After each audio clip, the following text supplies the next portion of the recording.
Stone age मानव इतिहास का वो वक्त था जब मनुष्य पत्थरों से हथियार बनाना सीख गया था। स्टोन एज करीब 2.5 मिलियन सालों तक चला, जिसमें आदि मानव छोटे छोटे ग्रुप्स में गुफाओं में रहता था। इस वक्त पृथ्वी पर आइस एज भी चल रहा था, इस कारण ग्लोबल टेम्परेचर कम था। उस वक्त मानव बड़े बड़े मैमस, बाइसन और हिरण का शिकार पत्थरों से करने लगा था। 14,000 साल पहले वार्म साइकिल शुरू हुआ और लार्ज आइस एनिमल विलुप्त हो गए।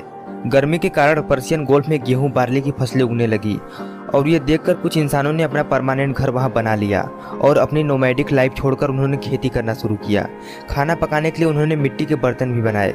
उस वक्त उन लोगों के आहार में मीट, फिश, घास, फ्रूट्स और वेजिटेबल जैसे चीज़ों का समावेश था। स्टोन एज में आदि मानव ने गुफाओं में भी चित्र बनाना शुरू कर दिया था। स्टोन एज को 3 पीरियड में बांटा जाता है। पहला है पैलोलिथिक पीरियड, जो 30,000 BC शुरू होकर 10,000 BC तक चला। इस युग में आदि मानव ज़्यादातर लकड़ियों से बने झोपड़ियों में रहते थे। खाने के लिए जंगली प्राणियों का शिकार या जंगलों में जाकर फल पौधे इकट्ठा करते थे, इसलिए उस वक्त के लोगों को हंटर और गैदरर कहते हैं। वह पक्षी और जानवरों का शिकार करने के लिए बेसिक पत्थर और हड्डियों से बने हथियार जैसे पत्थर से बनी कुल्हाड़ी का इस्तेमाल किया जाता था। उस वक्त आदि मानव बड़े जंगली प्राणी जैसे उली मैमथ, डियर और बाइसन का शिकार कर उन्हें आग की मदद से पकाते थे। पैलोलिथिक काल में आदि मानव गुफा में चित्र बनाने की कला को सीख गया था। उन्होंने मिनरल गेरू और चारकोल को एनिमल फैट में मिलाया और उसने गुफाओं के दीवारों पर चित्र बनाए। ये कलाकारी केवल चित्रकला पर ही सीमित नहीं रही। आदि मानव ने चिकनी मिट्टी, हड्डियों और सींगों से छोटी छोटी मूर्तियां भी बनाई। पैलोलिथिक पीरियड में भी पृथ्वी पर आइस एज चल रहा था। आइस एज के खत्म होते ही बर्फ पिघलने लगी और बर्फ पिघलने के कारण महासागरों की ऊंचाई बढ़ने लगी, जिसके कारण आदि मानव को एक ऊंची जगह पर स्थानांतरण करना पड़ा और इसी स्थानांतरण के साथ स्टोन एज का पैलोलिथिक पीरियड खत्म हुआ।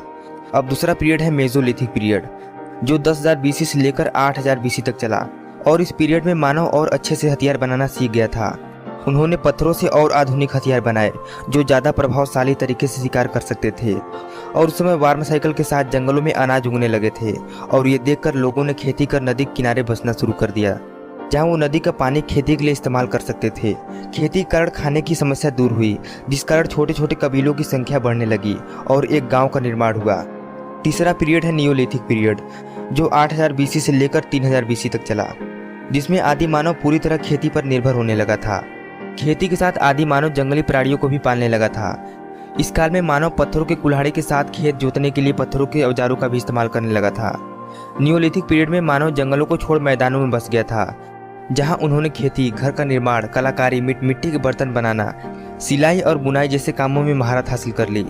3,300 BC में पूर्व में रहने वाले लोगों ने धातु की खोज की और उसने हथियार बनाना शुरू किया। धातु के हथियार पत्थरों के हथियार के मुकाबले ज़्यादा प्रभावशाली थे और ज़्यादा दिन टिकने वाले थे। इसी कारण 3,300 BC में स्टोन एज खत्म हुआ और एक नए युग की शुरुआत हुई। तो दोस्तों, ये जानकारी आपको अच्छी लगी तो वीडियो को लाइक कर दें और चैनल को सब्सक्राइब करके बेल आइकन को दबा दें।